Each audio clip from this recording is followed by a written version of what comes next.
Animus origins.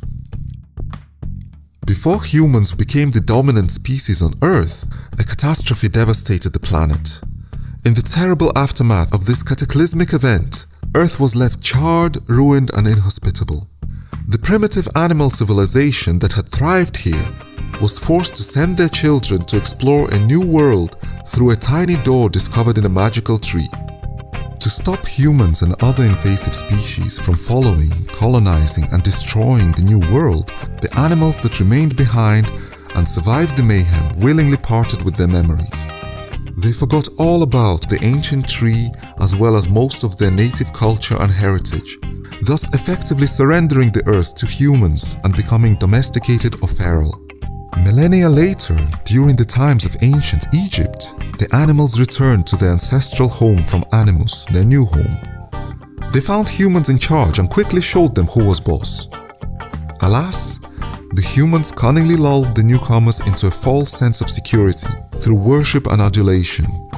The Animusians soon became too comfortable, then conceited, and eventually outright lazy. Over the centuries, they squandered the awe that they had once inspired and saw their status tumble from deities to minions to pets.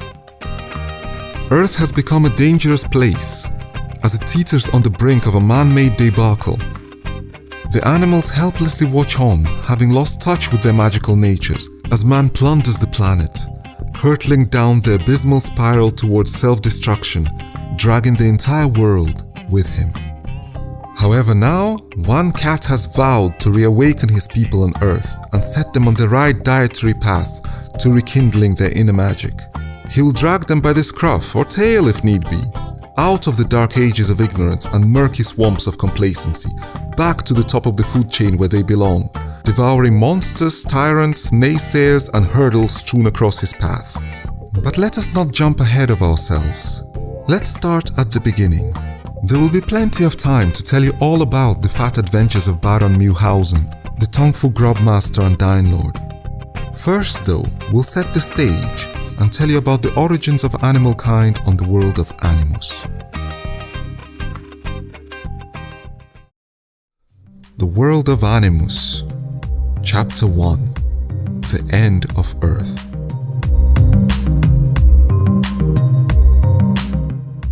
Deep in an ancient silent forest, beyond the realm of prying eyes, beyond the busy lives of humans, an oak tree reaches for the skies. Enchanted by a spell of old, the oak fears not the winter's cold, though even more amazing still is the other secret it conceals.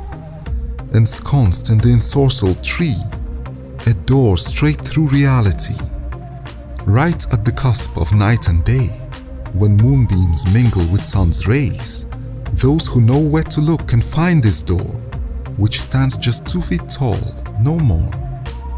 It leads to many wondrous lands, so hard to describe or understand. Our tale unfurls in one of these mystical realms, where animals govern themselves.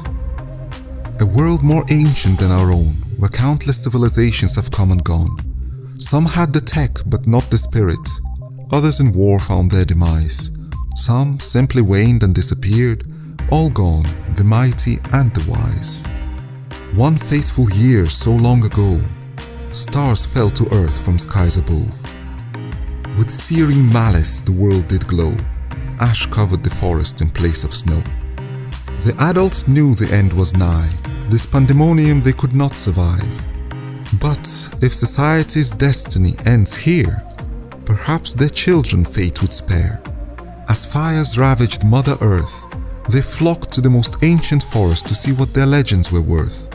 Indeed, despite the chaos all around, the oak stood proud, not charred, unharmed.